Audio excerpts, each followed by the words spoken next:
So good evening, everybody, and welcome to today's episode of Beyond Medicine, part of our Marvelous Medicine series, where we bring to you doctors who are doing things, many more things other than medicine. As you know, we have previously had singers, authors, bloggers, photographers, uh, somebody who's gone to Antarctica, who has climbed Mount Everest. So today we have Dr. Sumanth Raman, and there is no point in my introducing him because Radhakrishna is going to get all the details about him soon. Over to you, Radhakrishna. Yeah. Good evening and welcome. And it's a pleasure to sit with Dr. Sumanth C Raman and chit chat because we've been listening to him over the television, for quite a while. And as I wrote in my introductory thing, we heard him so much during our younger days. If I can ask Sumanth C Raman, Raman is a very topical name. Yeah.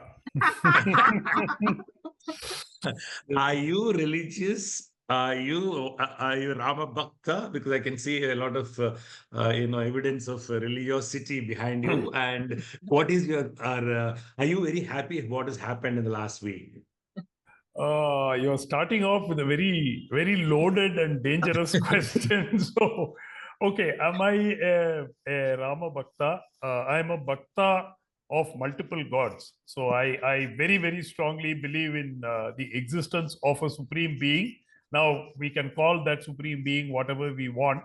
But, and more and more I have sort of explored the world of medicine, the greater this belief actually comes. So, I find that a scientific mind and a religious and belief in God are not necessarily contradictory, because there are too many things we are not able to explain, which, perhaps in another 100 years or 200 years you may, but you may not as well. So the point is, I'm religious. As to what's happened in the last few days, I have a very contrary view of things, in the sense that I saw what happened as much as a political event as a religious event. So, so basically, yes, there was a religious element, and I'm sure, for instance, at home, my mother says we must go and have darshan in Ram Mandir in Ayodhya. But having said that, there was also the element of politics which was linked to it, which is why the temple is not complete. It's going to be completed in December. So easily the inauguration could have been, the Pran Pratishtha could have been held in December or January next year. So it was brought forward specifically for one purpose, and everybody knows what that purpose is. Sumant, I mean, this is an era with a lot of questioning, saying that Tamil is not the language of the elite. But how is it that you are equally good in Tamil and English, while many of us have very basic knowledge?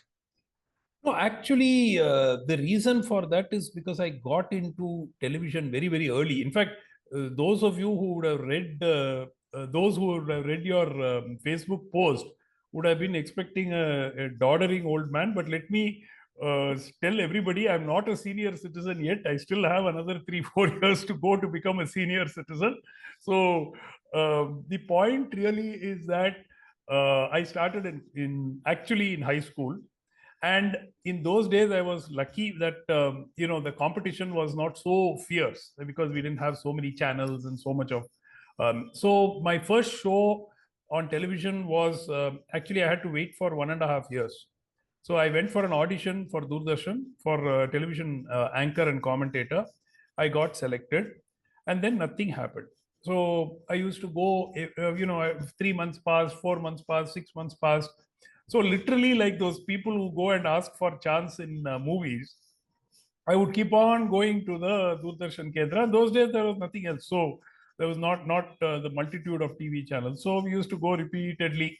So one day I got a call. I was in Madras Medical College at that time. I had just joined, I think it was second semester or something. I got a call, and they said, can you go to a place near Tirunelveli called Amba Samudram? So I said, yes, I can go. When do you want me to go? So it was around 11:30. The train is at 3 o'clock. So then I knew immediately that somebody else was supposed to go and they couldn't find anybody. So my first program actually came through this stroke of luck, that somebody backed out and they couldn't find anybody at short notice. And here was this fellow who was coming every 2 weeks and taking their life out, saying, give me a chance, give me a chance. So I did that. So that received good responses. Then we did one more like that. So, but really, I mean, we all of us say, you need something beyond your mere efforts. And for me, it was a case of this person dropping out at the last minute. So I ran from college home, told my parents, and then I rushed. I mean, just hardly had time to take anything. Just took one shoulder bag with a couple of clothes in it and ran. So that was my first entry into television. So My question what is, exactly was the program? It was a hockey tournament organized by Madura Coats in Ambasamudram. Madura Coats has a big factory in Ambasamudram, and they organized an All India hockey tournament. So that was my very first entry into television. My question, Sumanth, is how was your Praveenyam in Tamil came from? Did you study in Tamil medium? No, I didn't study in Tamil medium, but I studied Tamil right through. So till 12th standard, till 10th standard, I did Tamil. And since I used to participate in a lot of public speaking events and in both English and Tamil, and also it is my mother tongue. So that the difficulty was more in avoiding a particular dialect, and that I did it consciously. So my community's dialect I needed to avoid for obvious reasons. So I had to train on that, and that became natural over a period of time. Wonderful. Now, tell us something about your childhood. Where were you born? What is the influence of your parents and siblings on your personality as such? Okay, I was born in Coimbatore. That's where my mother's parents come from, and they spent most of their lives in Coimbatore. And basically, after that, I shifted to Madras, and Madras as it was then, and I studied in Don Bosco. Don Bosco in those days was one of the very reputed schools. And I joined there. I did almost my entire schooling there. I graduated from Don Bosco in 1983. And then I got admission in Madras Medical College. Actually, we all used to do multiple things. We used to first go to Arts College, because after that, engineering results will come and then medical results will come. So I studied for 1 month in Vivekananda College, then 2 months in College of Engineering in Guindy, and then finally joined MMC in 1983. So that is about it. My parents, my dad by profession is a lawyer, but he joined our family business. We run a business in Kanchipuram, where he hails from Kanchipuram. My grandfather was one of the first to set up the formalized silk weaving industry about 100 years ago. His father, my great grandfather. So my father joined that, and he runs a business there along with we have part of a charitable trust. We run some schools and colleges also there. So of course my mother also is into the business, so she also looks after that. I have one brother who is a corporate executive with the Murugappa Group, elder brother. You must be a brilliant chap. You did MD, General Medicine, DCH, where you took care of your career. Yes, I did. Actually, I did after I finished MBBS. It was a very funny story. So I got a MD seat in All India Medical Entrance, and my seat was allotted in MD General Medicine in Hubli in Karnataka. Right. Okay, so I landed up in Hubli to claim the seat, and quietly they said there is no vacancy here. So I showed the letter which I got from the selection committee, and they said, sorry, there is no seat. Go to Delhi and get it clarified. So I ran to Delhi, and I spent almost 4 or 5 days sitting outside that office and meeting various people saying, look, I've got this admission, and those people are saying there is no vacancy. So actually, somebody had said that they are not taking the seat, and these people had communicated, but that person actually joined the seat. So then they gave me the option of doing MD General Medicine in somewhere in Rewa, I think in Madhya Pradesh, which was like literally back of beyond. But they said if there is a DCH seat, there is a DCH vacancy in Madras Medical itself. So I said, okay, I will do DCH. So I did DCH. Then subsequently I did MD General Medicine. But before that, I was basically working in the ICU of Child Trust Hospital as a critical care registrar.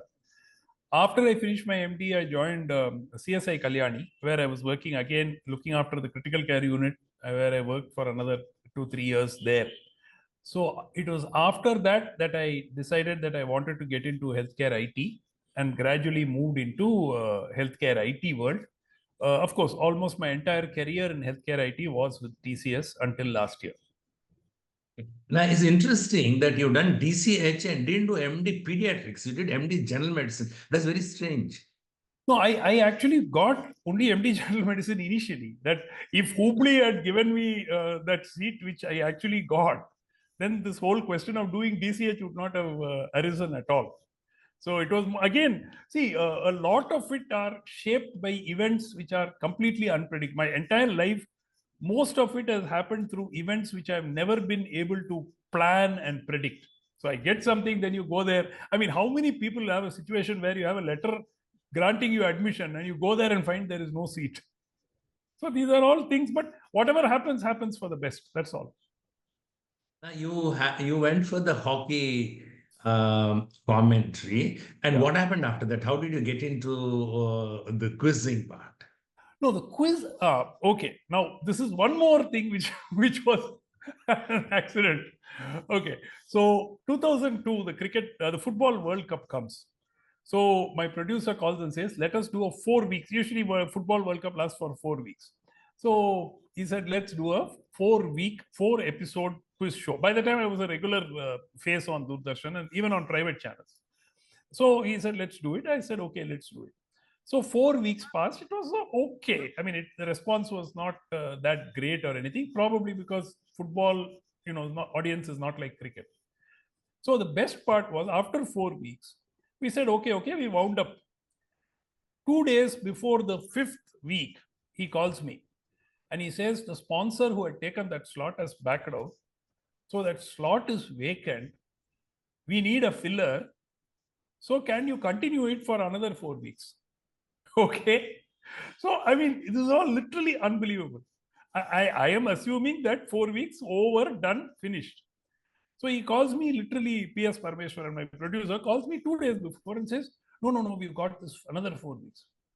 So we did 4 more weeks, but this time we added cricket and centered it on cricket. And from there, it just took off. By the time we finished 4 more weeks, BSNL and sponsors started coming in. So after that, we went on. We went on with the show for 17 years. And it is the longest running quiz show in India on television. Wonderful. Now, I remember as a medical student and a postgraduate, seeing you on television every now and then. When you were doing in both in English and Tamil. Yes. I mean, that particular quiz was basically a Tanglish. What we call Tanglish, because the audience, we would throw a little bit of Tamil, a little bit of English. By and large, it would be English, but the channel is a Tamil channel, so we cannot, avoid Tamil altogether because somebody will write complaint letters and so on. So that show. But other than that, I was working. I was working with ESPN in those days. Star Sports used to be ESPN Star Sports. So I was working with them on. I did a T20 World Cup. We used to do a lot of events in India, international cricket. So a whole lot of other things. So it was, some of it was in English, some of it was in Tamil. Now, but you're working as a medical doctor simultaneously. Yeah. Your bosses didn't object. They didn't trouble you.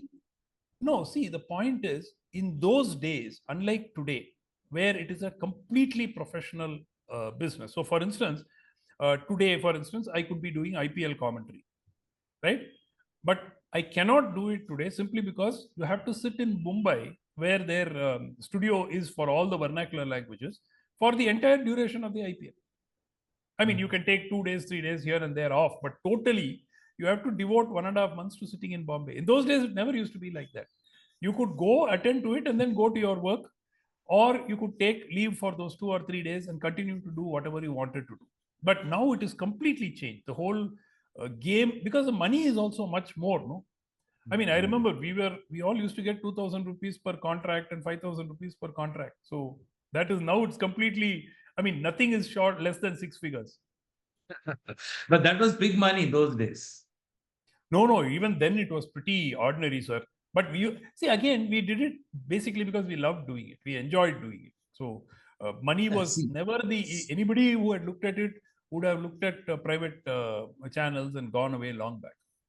see, that was an era where there's no Google, there's no any online material, but you have to prepare yourself. How do you prepare? You need to have a big library with all the books and sport.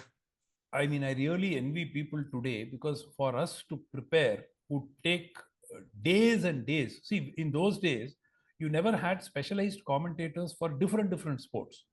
So the same people will have to do 4 or 5 sports. So suppose there is a squash tournament, you have to do that for squash also, because there used to be only 3 or 4 people in town. So you will have to prepare and read up. And unlike today, where you just sit on your phone and get it and look at all the things that you really need, those days it was a real challenge. So internet happened when I had just sort of finished my medical college. So MBBS, just after I finished MBBS, we got, but it was very expensive. You remember those days, those dial-up connections, one sound will come, and then it will, for downloading one 5 KB, it will take some half an hour. So that kind of situation was there. It was very expensive. I think 150 rupees per hour or some crazy amount. But by the time I was doing my PG, things had changed dramatically. So I think that after that, it was never a challenge. I mean, even the quiz show, it was absolutely impossible to do it without access to the internet. Simply impossible. We introduced live email, we introduced live SMS shows, all of that. So audience interaction used to be there. And actual reason why it was successful was not so much me as the fact that they could participate. They could call from home, they could send SMSs, they could send emails. So it became a competition for them, and families will get together and say, okay, let us try. So that is what was the real reason for it taking off. When did you decide to discontinue your medical career and get into this full time? No, I didn't get into this full time at all. I went into healthcare IT, which was really my. It's totally unrelated to what you've been doing. Okay. In 1999, I thought of the concept of telemedicine, because I felt that a lot of people who don't have access to good quality healthcare can benefit from it. So I developed a kind of in those days, a very primitive portal website. It was not even a portal at that point. It was just a basic website. And I was taking it around to company after company, saying, would you be interested? Would you be interested? At that point, TCS was interested, and they said, I think we can work together. So we had a kind of a memorandum of understanding, and I had a small company, and we put it together, and we started what was called Web Health Center, which was actually one of India's first telemedicine portals in 2000. Mind you, in those days, telemedicine was a primitive concept. And in 2000, we set it up, working on dial-up connections, going to rural areas, trying to get things done. So huge challenges there. 2001 or thereabouts, TCS said, can you also be part of our healthcare domain? Our ISU, Industry Solutions Unit. So 2001 onwards, I worked with them up right until 2022, 2023. No, 22, sorry. And the best part is that I never left my practice entirely. I had to scale it down drastically, but I still, in fact, even now, I still have a clinical attachment at a nearby, hospital, where I go in the evenings for an hour or hour and a half. So I have not completely cut off. So the reason is, throughout the TCS days, TCS was very supportive of that, for the simple reason that it helped me keep in touch with what was happening in medicines. Reps would come, they'd give me latest inputs on what's going on. So I was never cut off from what was happening. So this is my trajectory in TCS. TCS, of course, it gave us a great opportunity because literally every part of the world I have worked on very large IT projects. One of the largest which we worked on was NHS in UK. We worked on hospitals in Singapore. We worked on hospitals, of course, in India. 4 large government projects, including government of Tamil Nadu. The entire health IT backbone was created by our team. So that all happened over a period of 20 years in TCS. But you're not a technical person. You are more of a sport and a medical person. Where did this knowledge of IT come in? And what was the nature of work you're doing in TCS exactly? Okay, so we have what is called a domain consultant in every domain. So, for instance, any large software company today is not made up only of software engineers. You have, supposing they have a banking solutions a unit, there will be half a dozen or a dozen, depending on the size of the company, retired bankers or people who have been in banks who have come there. If you have an insurance vertical, there will be people from the insurance industry there, because they are the people, for 2 reasons they are required. One, they know the processes and how that industry works, which the software people do not know. So somebody has to translate for the technology people what is the requirement. Second, after the product is ready, they will have to go and sell it to which the technology people will not be able to sell because they can't speak that same language. So if a banker goes and talks to another banker, even though now this banker is working for a software company, they can speak the same language. So all across, in fact, in TCS, we used to have pilots because we had at that point of time called ASDC, which was Aviation Software Development Consultancy. So there used to be pilots who used to be sitting there, and you would wonder, why is this guy not flying? But they would interact with those who knew the aviation industry. There would be air traffic controllers. So all domain people work in large software companies. You need people from across whichever domain that company is in. You'll need experts from that. Yeah, one of my friends keeps telling me that IT is well developed in India and medicine is well developed, but they didn't marry properly. Yeah, I agree Still, entirely. still. Still, even now, my God, the difficulty in getting electronic medical records implemented in any law. I'm talking about corporate hospitals. I'm not even talking about small and medium centers. Even now, 85-90% of this country does not have electronic medical records. See, we are having lab tests which are collected, and we are having a discharge summary if the man is as an inpatient. The rest of it in 90% of hospitals is still maintained manually. So, and in case of outpatient records, almost 85 to 90%, there are no digitized, medical records. So the challenges are many, but I think eventually the area where I am working now is okay. To round off the story, a year and a half ago, I left TCS and I moved into. I wanted to set up this startup to improve the quality of diagnosis and treatment, and I set up this startup called Algorithm Health, which is basically using artificial intelligence to enhance the quality of accuracy of diagnosis and treatment. So we build smart lab reports which actually interpret lab tests and so on. The difference between us, and we use LLM models like ChatGPT or Bard or all these standard LLM models. The difference is we use what is called guided AI. Guided AI means I don't allow AI to do whatever it wants to do. I will give it some boundaries, because one of the big challenges in artificial intelligence is what is called hallucination. It tends to cook up stuff. So to avoid that, we use a guided AI model, and we are getting some really remarkable results. So we hope over the next couple of years, this will scale up significantly.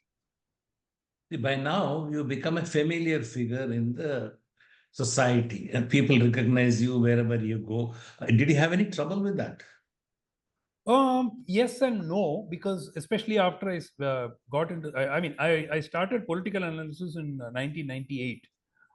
I did elections. I mean, that's how I got started into it. 98, Before I that, did. before you answer this, Yeah. all these political programs are, you'll be invited by political parties. No. By the channel. You are a sort of a restless and opinionated person. How could they get you? You are the wrong person for political whatever functions. No, actually, there are two things. If you look at television debates usually need contrary points of view.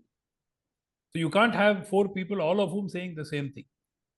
And the viewpoints of political parties are fairly clearly known. If you've got a person from this party, you know what he's going to say about a particular topic. So always there is a role for a political analyst or a journalist or a political commentator to be on these shows. So I started in 98. I did 98 and 99 elections for Asia. But the moderators are neutral. They don't side anyone.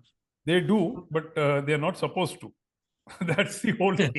They do it all the time, but they're not supposed to. But 90% of them will support somebody or the other. So it becomes quite obvious after a point of time. So both the ruling parties invited you to do their functions in Tamil Nadu. Yeah, that was a rare occurrence. Ms. Jayalalitha, I started doing programs from 1991 onwards for Ms. Jayalalitha, and that continued almost till the time she passed away. So almost when her government was there, myself and another doctor, by the way, Dr. Sudha Seshayan, who was formerly Vice Chancellor of Tamil Nadu, Dr. FJR Medical University. So another opinionated person. Yeah. So both of us would be the, standard anchors for all the major functions of our government. The surprising thing was despite knowing the fact that we were, strongly associated with Ms. Jayalalitha's government, the DMK also, Mr. Karunanidhi's government also used to invite us for many of their functions. Most notably, the Semmozhi conference in Coimbatore and all that, where again Dr. Sudha and me were there. So we said, okay, good. We are not political, so why not? If the government invites us, it's an honor. That's all. Yeah, but see, you people are intellectuals. These days, we see so many programs anchored by not so intelligent people. We have no great idea about anything. No, how is that? And isn't there a strange thing here that you are one of the last intellectuals to anchor this sort of programs? I don't consider myself an intellectual at all, because I think what I really do is I try to prepare before I go on air, so that I don't look stupid. And I know that today, with the kind of social media that is there are literally hundreds of thousands of people waiting for you to make a mistake. Right. So that can be amplified and highlighted. One thing you will realize, sir, if you do 200 things right, nobody is really bothered. You do one thing wrong, that will be pushed, and you will remember it even 5 years later. They will poke you with that. See, you messed up on this. See, you messed up on that. So I prepare a lot. But today, what issue is that there are too many channels. And the ease of entry into this social media is so easy. All of us are journalists. You have a mobile phone, you're a journalist. You can set up a YouTube channel tomorrow morning and run it. Yeah, as long as you're willing to invest time and energy, you don't need to invest money. So, everybody is a journalist. So how do you maintain some level of quality? It's impossible. Now, did you have godfathers in the governments to support you? Absolutely at no point, sir. Had I had godfathers, I believe that I could have. So I'll give you a simple example. Every time there was an international event in Doordarshan, say Asian Games, Olympic Games, somewhere in some part of the world, we will never get an opportunity. We were always in the A1 grade, but we will never be called. There will only be 3 people who would be called repeatedly. I don't want to give their names, it doesn't look good, but they were all from Delhi, and they would be called, and they would always go. So we never had the opportunity. In Chennai, we could be like, fish in the pond, in a small pond. But beyond that, it was very difficult to go. Even international events, fine, if they were held in India, yes, they would call us. Or if they were held in some godforsaken place, you will get an invitation. If it is held in the West, no way that you can even dream of it, that will only go to people from Delhi. But no, I never had I mean, see, throughout this entire journey, whether it is in IT or whether it is in, healthcare or whether it is in media, I've never had anybody whom I can say was my, mentor, and because of him, I was the only real person I can say to some extent is one Mr. P.S. Parameswaran, who's my producer in Doordarshan, because for 17 years to go with a program, you need to have some somebody who believes in you. So to that extent, yes, but other than that, I don't believe too many people help. How did you get picked up on the national television? Oh, once I started doing elections, we started to get noticed. The first show I did was with Enram Sashikumar Menon. At that point owned Asianet. So we used to have a shed in Chennai where actually it was being telecast in English on a Malayalam channel, but Asianet, of course, has had a big reach in those days. So we did 98, we did 99, and from there, almost every election, 2004, 2009, and then the state elections. So after that, some of these elections got quite controversial, and that actually helped me. So 2016, almost all opinion polls said Ms. Jayalalitha would lose. So I put out my analysis, and I said that she will win. And what I didn't realize is that on the day after the elections, but before the counting, Deccan Chronicle picked this up and put it on the front page and put my photo there, saying that so and so is predicting a victory for Jayalalitha. Worse happened on the day of the counting, 2016. I was presenting the show on DD, and at 9:45, I called the election for Jayalalitha and said that she's retained power. Okay, you won't believe. 1 hour later, this was flashed by PTI, ANI, all the agencies. Prime Minister issued a congratulatory message at 11 o'clock. Caused such an uproar before the results have come. How these people gave it. And then they traced it backwards and said that this was because this fellow went and said that is what happened. But for those 4 hours, the amount of tension we had, people calling, shouting, DMK was very upset. But, that's a call that you make on the spur of the moment. You can't, explain it away. And it was right. Then they said, no, something must have, because this fellow said 2 days ago also, he said the same thing, Oh God, I mean, but that got me a lot of attention, because people said, yeah, this guy picked up the trend, which a lot of people, because from 1980, after MGR's time, no government has been re-elected in Tamil Nadu. That was the first. Now, actually, if you have to look for some specialists who can speak English from Tamil Nadu, there are very few. I mean, the news channels find it very difficult to get people who can speak English. No, sir. You agree with me? No. There are hundreds. They don't get opportunity. So I look at my own self and say that, there must be about 200, 500 people in Chennai who are more talented than me, who have the capability of speaking better and making better presentations. They don't get called. By the same token, there will be 500 people sitting in Delhi who are not as good as me, but who are getting it on a national or international stage. I think that's part of life. I mean, you just have to take what comes as it This is. thing happened. Like, for example, tonight you are on Times Now. How Yes. was your preparation? Will you get very worried? Somebody will contact you. The camera is at home. What exactly happens? Okay, till the pandemic, either we used to go to the studio of the particular channel, or the camera crew will come to your place wherever you are, whether in your office or house or wherever. But after the pandemic, all the channels realized that with bandwidth getting better, you could do your show sitting at home. There is no need for camera crew, this, that.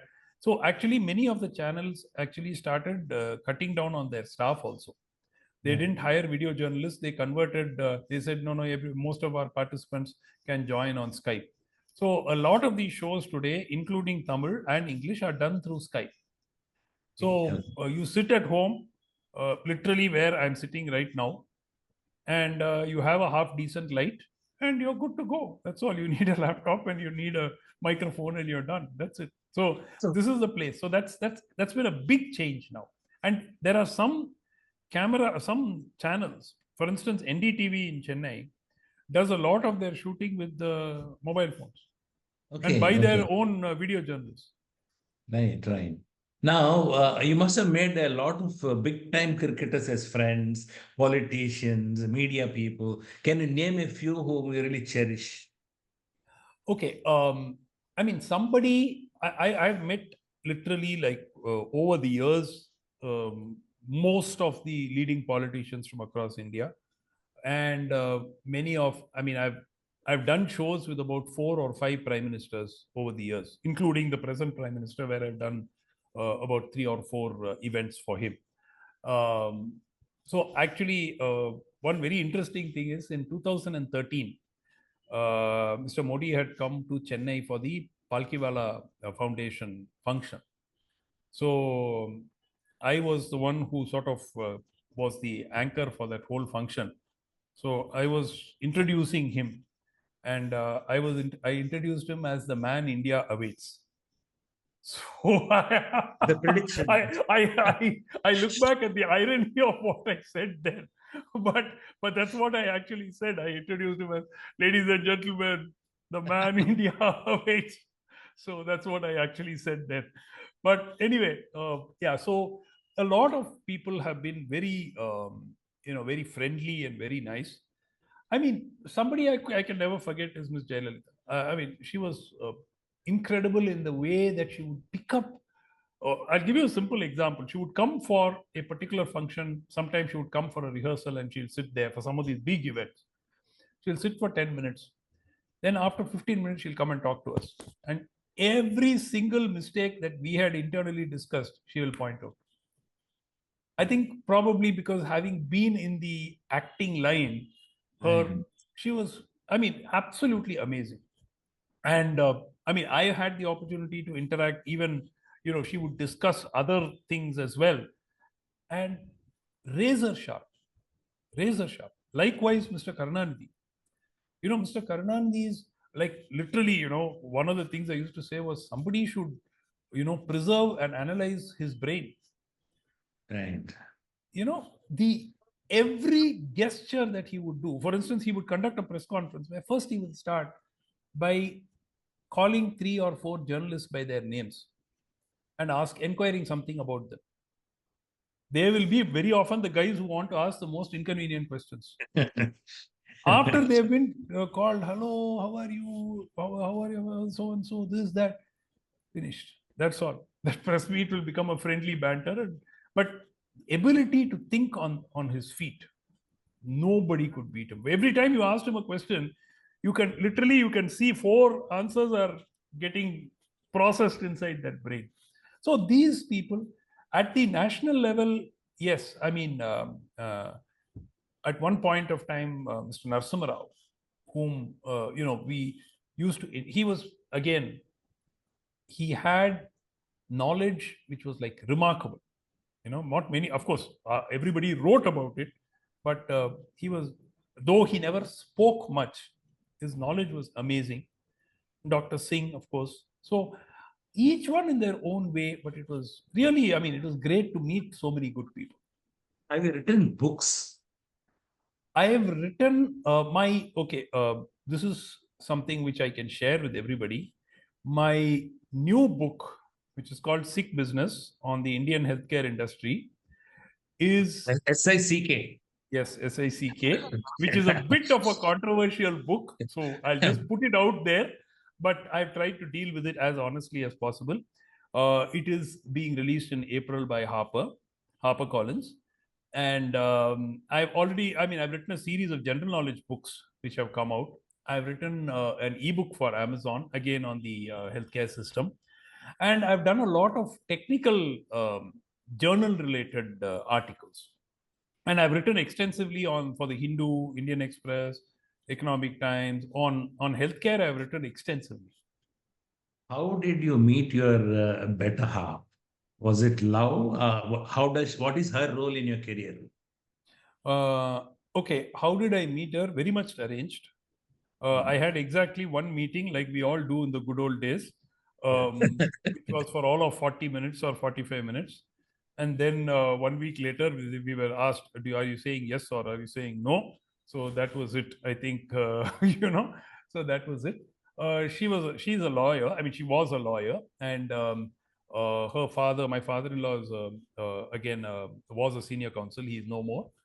And my mother-in-law was a doctor, and she was at ICH, and she was in the tuberculosis research center as well for a very long time. And subsequently, my wife became a judge in the year 2015. No, 2016. So since then, she's been a judge of the Madras High Court. So her role has pretty much been allowing me to do whatever mad thing that I was doing at any point of time, which actually is quite something, because the best part is when somebody asks me, what do you do? First, I have to think a little bit and then only answer depending This is a on very who's common asking the question these question. days. Yeah, yeah. Oh, hi, what do you You are a do? liver. Are you a Yeah. liver? Are you a liver? Yeah. So today it's a very funny thing, I have to think, okay, this man is from media, so I'll have to tell him the answer like this, or this man is a doctor, so I'll have to tell him the medical part. So anyway, I mean, it's a very confused existence, like people say, it's a very schizophrenic existence. Before we throw open to the audience, Vidya will get restless because you've done 40 minutes. I have 5 questions, Vidya. With that, I'll close.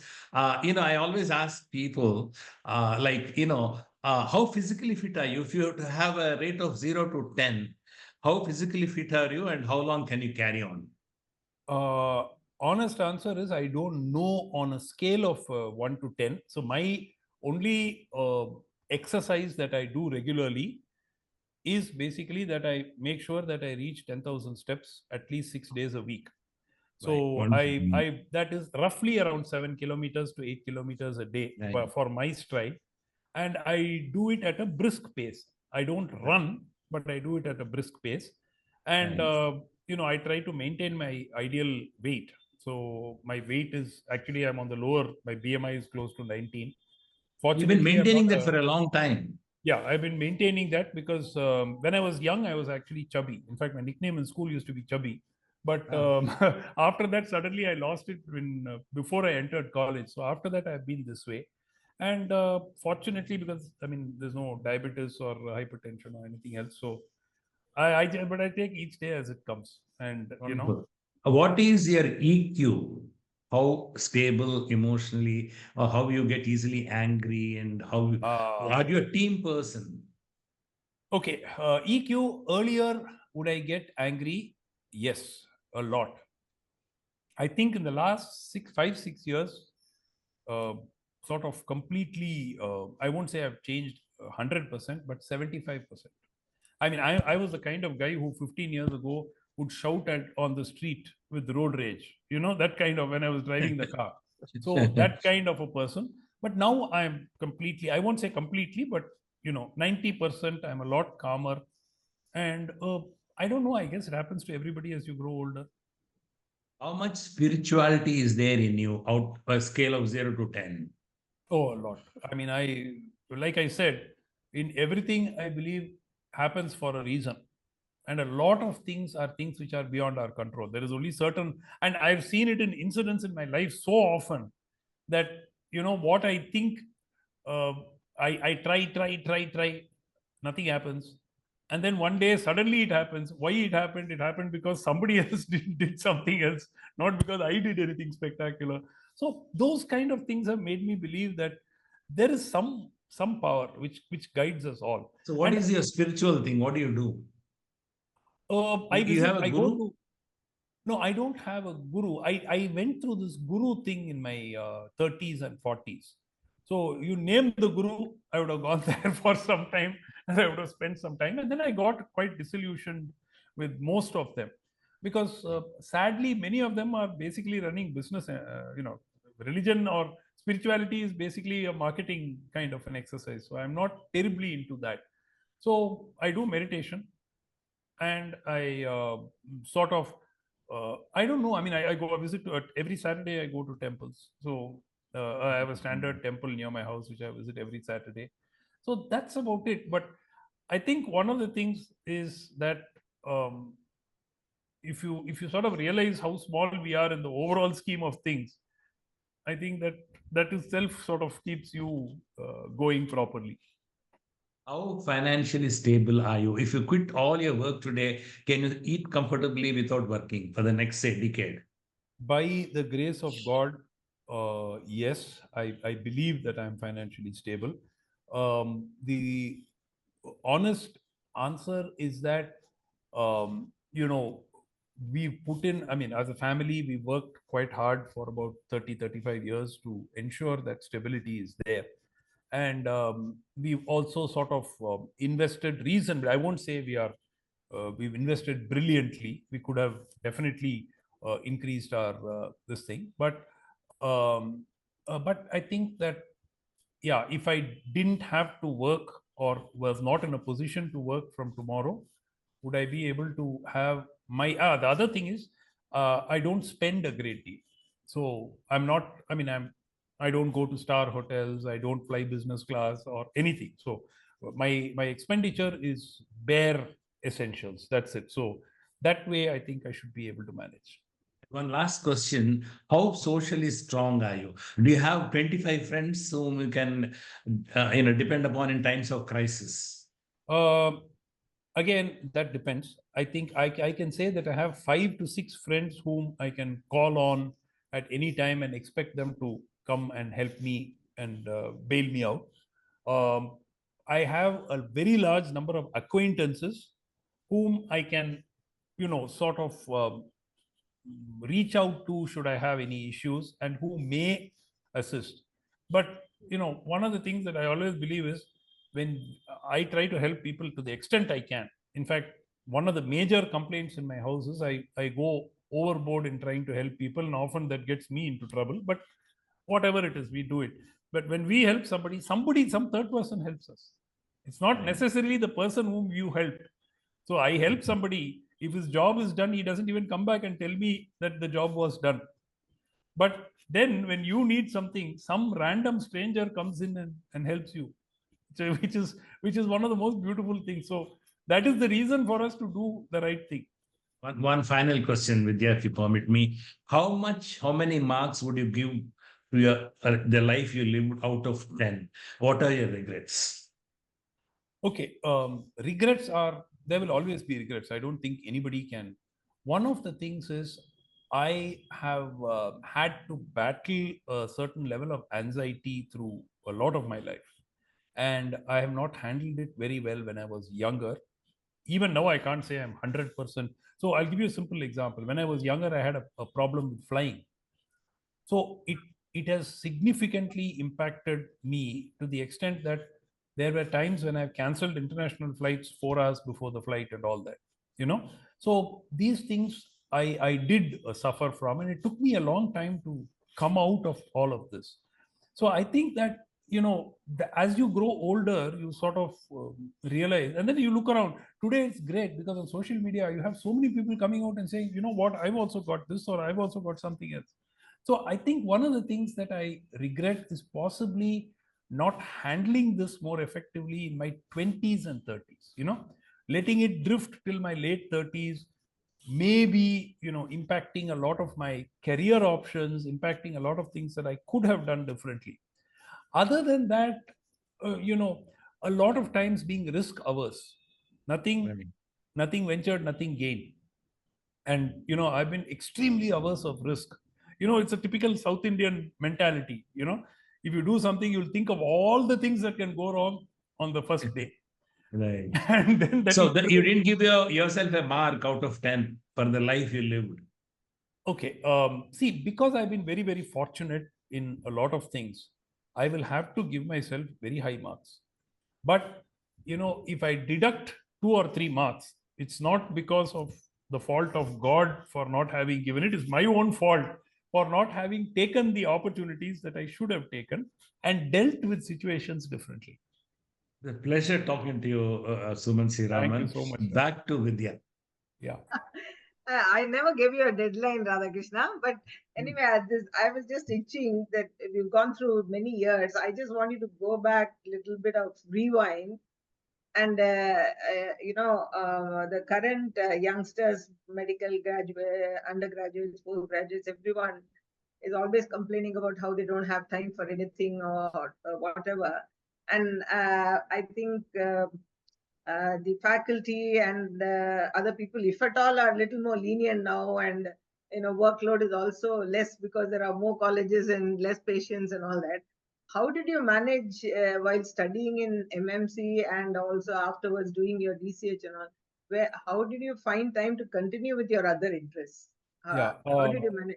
The answer, as for everybody, is if you are passionate enough about something, we will find time. So if we are not passionate enough, then I don't have time for this or I don't have time for that. So the point is, I was like, it was not like a work that I had to do outside my routine activity. It was something like I enjoyed doing, like somebody, like, you enjoy playing cricket or you enjoy watching a movie. So you will find time for it. Whenever there is an opportunity, you will take that opportunity. So I think that, see, we all have only 24 hours a day, and I look at some of my some of my bosses who've been in business. So for instance, one of the people I've always sort of looked up to with some kind of admiration is Mr. Chandrasekharan, who's the chairman of Tata Sons and who was earlier the ultimate boss in my company TCS. Where he would, I mean, literally 24 hours a day, the number of people he would meet and the number of interactions that he would have. And one topic will be on something else, and the next topic will be on something else. The third one will be dealing with government. Fourth one will be dealing with something else. And I would wonder, like, I mean, how is it possible to deal with so many things and actually get things done? But then you realize that when you actually enjoy and like doing something, you find time for everything. If it is work, then it's a problem. If you love what you're doing, I think you can find time for whatever you want. So Subhashini has a question too. What do you attribute the improvement in your EQ? Not, I mean, age is what you mentioned, but what else is what she's asking? Okay, I sort of I've one of the things I didn't mention was I've been a student at KYM, which is the Krishnamacharya Yoga Mandiram, where my teacher there, Mr. Sridharan, has been a huge help, and in getting me to look at things differently. So a lot of things which I used to sort of get worked up about are simply not worth getting worked up about, because literally even 2 days down the line it wouldn't matter. But at that point it seems big and you get worked up. So I think that he gave me a very great perspective on things, and I still sort of follow a lot of what he says. So I think that is something which I would certainly attribute it to. But fundamentally it is age, because why didn't I go to the same KYM when I was 28 or 29? I didn't go. I went there only when I was 39 or 40. So that way. Yeah. So I just wanted to tell everyone, if you have any comments or questions, please you can type them in the That one chat you can box. come in here. Yeah. You can unmute that one. Unmute. Yeah.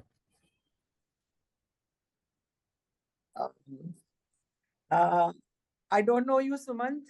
Okay. And so I had to Google you. Okay. And since I don't like TV and I don't like politics, Okay. I got put off. But everything that you said resonates the way I think. I'm not interested in spending money. I didn't hear about the EQ part. I have too much EQ. Mm. I used to get depressed, which you're not supposed to say in a South Indian family, that you get depressed. And my husband is Ram. And I believe that religion and politics divides people. So I believe in God. And I believe that if I want to see Vidya today, I'll see Vidya today. Many things that you said resonated with me. And since everything is on TV nowadays and Zoom, I'm scared to say something. But I'd like to tell you that I studied in JIPMA Pondicherry. I joined JIPMA in 1972. I'm married to Ram Kumar. My father is Ramadas Guha. And I'm very proud to say that my brother is Ramachandra Guha. Oh my God. Okay. Okay. Wonderful, wonderful, wonderful. I mean, he's truly an amazing inspiration for so many people. Please do tell Therefore, him I don't, where do brothers meet sisters? Because he has very high IQ and I have very high EQ. that. So I am, we both, Why didn't his personality smear onto you even a little bit? no. I mean, we both shout, okay? We both shout and we say exactly what we want. But I'm married to an old-fashioned Tamilian, and Ramachandra Guha's wife allows him to say whatever he wants to say. And I'd like to tell you, Sumant, with a lot of love, me and my brother Ram look after my mother. And he talks cricket, anything that he likes, cricket, politics, whatever, I don't like. But I'm extremely proud of one thing. I mean, I've not told him because we don't, he doesn't like praise. I'm very proud that the day my son got married, my brother got Padma Bhushan for India after Gandhi. And the day my second son got married, my brother got Sahitya Academy Award. And my OBG colleague, my best friend, wrote to me, your brother must be wishing you have more children because the important days of his life, he got an award. So that's a good I just one. want to say to you, Suman, thank you. You didn't speak politics, you didn't speak medicine, you didn't speak religion. So maybe I should give the credit to Patta. Thank you very much for letting me speak. Thank you. And please tell your brother that I'm a huge fan of his. Yeah. Okay, I shall. The Vani, the library behind has got two books, big books there, and it's sad that he didn't have more children. Yes, Dr. Bagri has a question. How do you handle Rajdeep Sardesai? No, Raj, I've actually found him quite fair and quite. I mean, off the screen, he does have a little bit of a celebrity, hang up. But other than that, on screen, I've not had any problem. In fact, even last week we did a very good debate with Swapan Das Gupta, Pawan Verma, myself, and Yogendra Yadav with Rajdeep. That was about 4 or 5 days ago on the political implications of the Ram Mandir. So I think that I have no problem. I stopped going to Arnab Goswami shows though, because they are, quite honestly, they are toxic and they're dangerous. Sumant, I can answer this. I can answer this question, and I need to. I went for my niece's wedding, my brother's daughter's wedding, and I didn't recognize anybody. And I asked, "Hello, may I know who you are?" And he said, "I'm Nandan." Oh. And then my son told me, "Amma, go sit on a corner. You're talking rubbish. You're going and asking Nandan who you are." Who you are. And then Rajdeep's son studied in Manipal, where I work. And I told Rajdeep, please come with me, Rajdeep. I don't know him. I only know that my brother goes on his TV shows. And I took him to Krishna, my son, and I said, see, Rajdeep's wife is coming and talking to me because her son studied in Manipal. Oh, yes. So there are no big people, small people. Like, I had to prove to my son that I may have a famous brother and I'm an ordinary professor, but Rajdeep's wife was interested in me because I'm the teacher or professor in her son's college. Yeah, I know. And he is now an ENT surgeon in Delhi. I never met him, but I knew he was there. I met Rajdeep in the lift. And the Chancellor, Dr. Ramdas Pai, was there. And I had to say, Rajdeep, I'm Ram's sister. I just had to say it. Okay, just one point. I think Mr. Devidar is here in this conversation. So I just want to say he's been another amazing inspiration to a lot of us. I think I have had the good fortune of interacting with him when he was the project director of Tamil Nadu Health Systems Project, and then subsequently when he was also the IT secretary.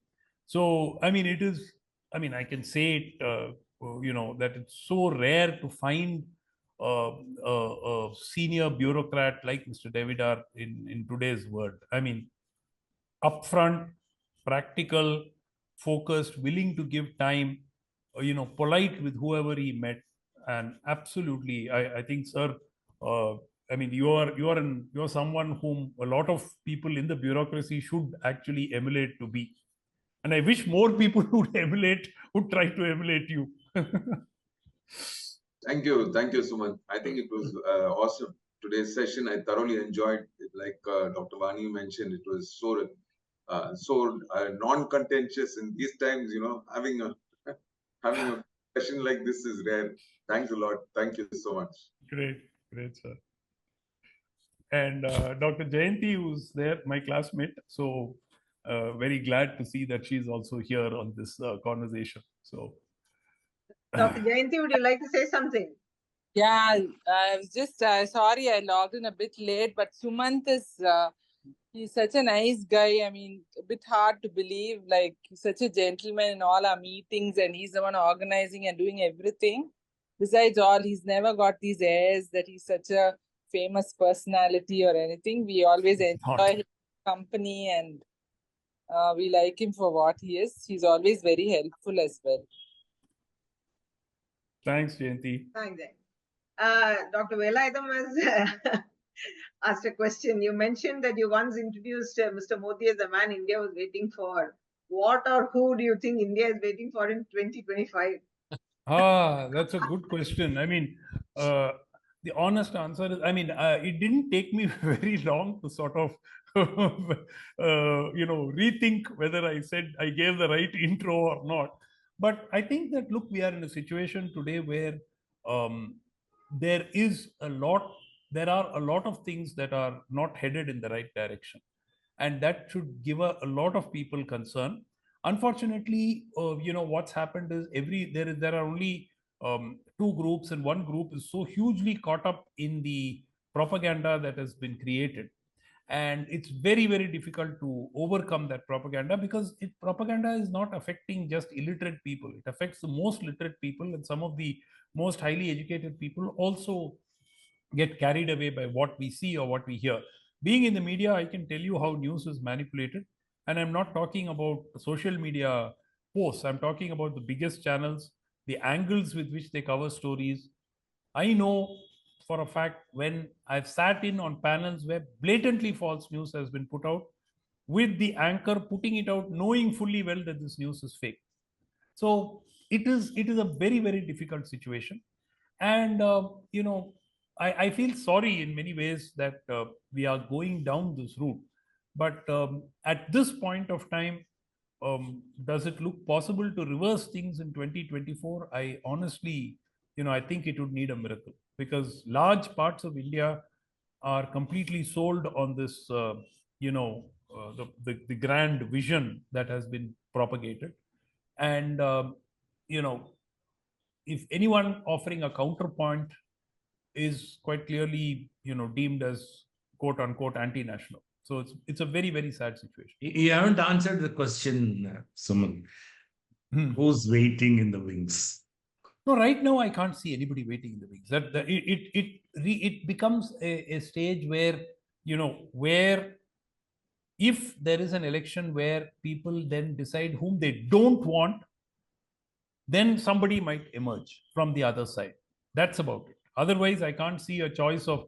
See, the whole problem is the opposition parties, the Congress cannot come out of the stranglehold of the Gandhi family. So as long as that hold is there, what can happen? We can just keep drifting from election to election. There will occasionally, at the state level, there will be reverses and so on. But this election, even 2 months ago, I still believed that it is possible for a hung parliament to emerge, with the BJP holding or being close to a majority. That is still a possibility. It depends on a few states like Maharashtra, Bengal, Karnataka, and a few states. But because the Hindi belt is anyway gone. I mean, it's like it's going to be swept by them. So it is still possible for a hung parliament, but it really depends on. And every day we see the opposition failing to get its act together. They've had 5 meetings and nothing has come out of it. The alliance have had 5 meetings, nothing has come. So I think it's a little it's a little difficult to see any other result in 24. Ravi, you have your hand up. You wanted to ask something? Yes, thanks, Vidya. So I'm going to switch it slightly away from politics. I am Vidya and Radhakrishna's contemporary, but I have to confess that, like Vani, I did not know who you were. I read Radhakrishna's write-up yesterday, but a lot of it was sort of new to me, to be honest. Part of it could be that I haven't been living in India for a long time now. Having said that, I wanted you to comment on how an education in medicine prepared you to be so versatile, because I personally believe that it does. I believe that the way we are trained to be physicians, it's not just a physician. We're trained to be leaders. We're trained to look at things so quickly and come to decisions and make split-second decisions, all of which can be deployed in many different situations and not just in the narrow, confines of patient care. So I just wanted to Yeah, get your viewpoint on that. I agree entirely, Doctor. I think, see, basically, one, quick decision making, because it is essential all the time. Empathy, which is essential all the time. Good communication skills, again, required all the time. So the all of these are things which will help you in any kind of field that we go to. And I also had the opportunity to have a lot of wonderful teachers in those days in Madras Medical College, people whom you could look up to, people who would encourage, people who never who never ever felt threatened or felt any competition from those who were their juniors or their students. So I think that that was a different, possibly a different generation, because so many of my younger colleagues now and come and keep telling me that they feel we are coming up as competition to them and so on, especially at the postgraduate level and so on, which is something that I feel sad. But yeah, I think that we got very good training at Madras Medical College. We had great teachers, we had people who inspired us, and like I said, all these characteristics that are part of medical training. Of course, the sad part is it's still not a formal part of our curriculum. It's sort of learn on the job as you speak. But if it was, I think it will train us better to do well in virtually every field that we go to. Akila, you had a comment. She had a question. Of all the roles that you play, which one gives you the feel-good sense the most? Okay, the feel good sense. Okay, the high comes from the media, because it's in some ways it's like a drug, you know. So you appear on Vision, you get an immediate feedback, you get a good response, you get people. Of course, you also get abusers, you also get trolls coming after you and all that. But that is the most the one which gives you the high. The most satisfying is where the one I've done on healthcare IT, because basically we've been able to create offerings that have helped improve the quality of care for far more people than I could ever have done it as an individual doctor sitting and seeing patients. So I think that would give a lot of satisfaction. But the high comes from media. Dr. Didipia, just wanted to reiterate that Mr. Davidar was instrumental in putting together the organ donation process in Tamil Nadu, and we were fortunate to have him and Dr. Amalur Paranathan in our Marvelous Medicine series. So, yes, that's something, one more thing that we are thankful to Mr. Davidar for.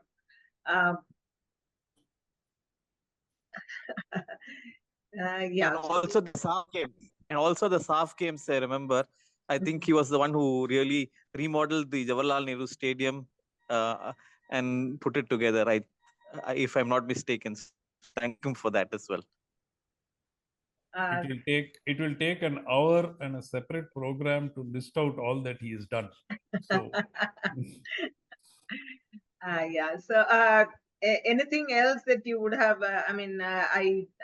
One of the recurring themes is, we have all these Facebook groups, supposedly closed groups, for anesthesia, for surgery, so most of the time the recurring, I don't mean to demean it, but the recurrent rant is that, how difficult life is now for younger doctors, both in training and as well as, surviving in the business and what to do. So you have any tips for them? Like, Yeah, I think technology is slowly getting to a tipping point. I've been saying this for a very long time. When I said it in 2000 that telemedicine would become standard care, people were laughing. In fact, even until 2014-15, they were laughing. But today, telemedicine or telehealth is mainstream, and you know, today I can bet my life on it that artificial intelligence will dramatically change healthcare. Now, whether it will change it in 2 years, whether it will change it in 5 years, is the real question. But I'll give you a simple example. Um, an electronic medical record, which doctors have been so reluctant to use. Today, a doctor does not even need to type data into it, because AI based speech to text converters are now amazing. You can really create yeah, I think Mr. Davidar is asking a very interesting question. I'll just take that immediately after this. Yeah, so you can really create pretty much whatever you want as an electronic record and run it in a matter of seconds. So this whole issue of I am not my job is not to type data and all that goes taken out of the window. And the amazing thing is that same engine in which you, supposing I have I talk to my phone and I say, look, here is this patient with this, the following are the lab tests. The system does the analysis and gives an interpretation to you, saying that, look, these are the most likely things that are there, these are the tests that may need to be done to confirm the diagnosis. So today we are there. We won't accept it, because as doctors we feel threatened, and we say that, what, the system made a mistake in 8% of the times or 7% of the times. But as doctors, if we honestly ask ourselves, we probably are, again, there are different quality of doctors in different places.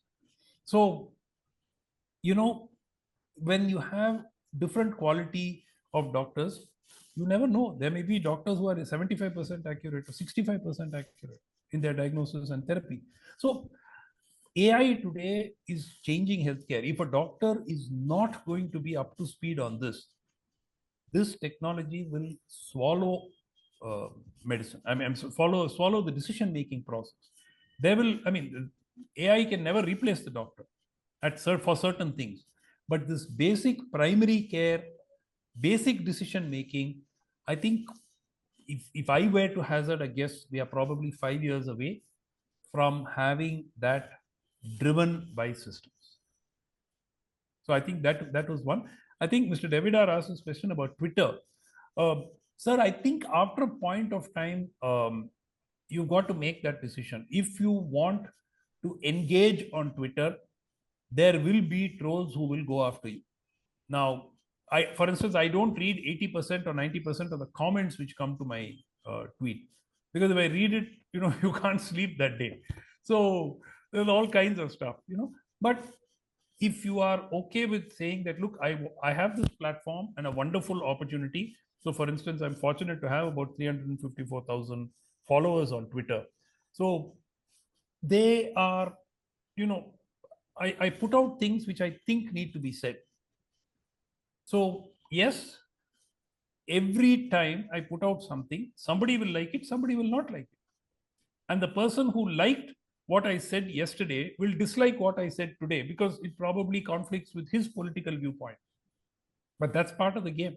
So if we are okay with not reading the comments, I think we can have a great time on Twitter, and we can make a lot of friends on social media. That's a great opportunity to reach out to people.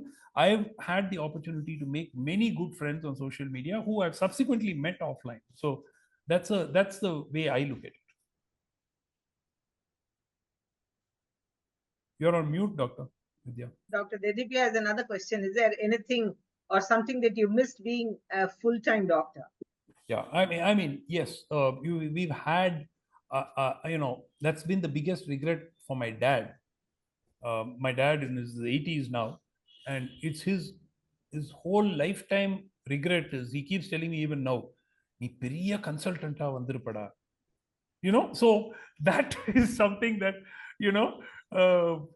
Even you won't believe this. Even 2 years back, he said, "No, why are you getting into this?" When I was setting my startup, he said, "No, you go and become a consultant in a corporate hospital." So so I said, "Yeah, I'll do it, and then I quietly set up my startup. So that, but it actually saddens me in some ways, because in his world, I didn't really achieve what he hoped I would achieve, which was basically being a consultant in a corporate hospital. So that in some ways makes me a little sad. The other question is, have you ever been threatened directly or indirectly for speaking? Oh, all the time. It happens all the time. I've now learned how to distinguish when it is serious and when it is not serious. When it is serious, I go to the police. Fortunately, I've had the good opportunity to interact with many senior members of the police force, so they have been very supportive. And sometimes it just takes a phone call from the police to those people to get them to back off. So that has happened. One of the reasons I quit Arnab show was that it was very difficult for me to even understand where these threats were coming from. If it is coming from within Tamil Nadu, at least I have some way of getting it checked out. So when you do shows on national television, sometimes you get people shouting in various languages. First of all, you don't even know what language that fellow is shouting at you in. And, it's easy to get anybody's phone number online nowadays. So they get your phone number, they call you at 11 o'clock in the night, 12 o'clock in the night, and start shouting. Somebody in your family picks up the landline, they get worried and worked up, it disturbs them. So all these are again part of the game. Fortunately, the instances of that in the last couple of years has come down. Shiva Pillai is logged in from South Africa. Shiva, did you want to say something? No, it's just an interesting show and an interesting life where people are, where when opportunities present themselves, you take the opportunity and run. I just admire him for a life totally full. I have total empathy because in my life I've did so many different things and everybody tells you you're mad what you're doing. And when you find other people like that, you actually then feel some comfort in what's happening. But fantastic show. But medicine is not everything, but it gives you the foundation from which to do the things that you want to do. But a wonderful life, just beautiful. Thank you. Shiva practices fetal medicine, and he's been a member of parliament in South Africa. Oh, wonderful. Thank you, sir. If anybody has any questions or comments, please feel free to type it in the chat box or raise your hand or even unmute and speak. Radhakrishna, anything else that you wanted to ask which you didn't because you thought you ran out of time? No, it's as Siva says, no, it's a complete life, and I really, really appreciate. And the only idea, I mean, the takeaway is there are many. There's no another Sumanth C Raman. That's my worry. Sumanth is in the field for so long, but I don't see any Sumanth C Ramans coming in because I think people are stuck to medicine, and I think that if, like his father thinks that if you don't become a consultant in corporate hospital, you're not made anything in life. And now that there are many opportunities, and I'm sure I think this will be eye opener to many doctors. Yeah, just one thing that I forgot to mention is about my two boys. Both of them are lawyers, and they have deserted the medical profession. They never chose the medical profession. Both of them went into law. One is doing corporate law with Amarchand in Delhi, and the other boy is practicing in Chennai. So they have also been very supportive of whatever I do, though they constantly worry for my safety. Thank you so much, Sumanth. It was really short notice, and you immediately agreed. And I hope you didn't find it boring. You were Not at all. worried that it would be boring to talk about you yourself, Yeah. but we knew it wouldn't be. So, and Dr. Abraham also says, very enjoyable session, rare person who speaks sense on TV. Oh, God. So that is quite a compliment.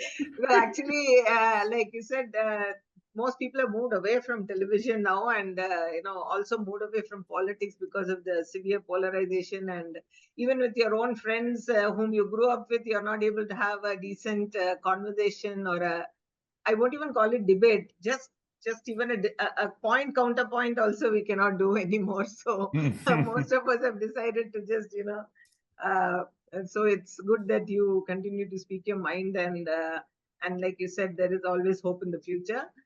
Thank you so much for joining us. Thank you everyone for making the session so interactive. We'll meet again next week with another episode of Marvelous Medicine. Till then, take care and stay safe. Good night. Bye.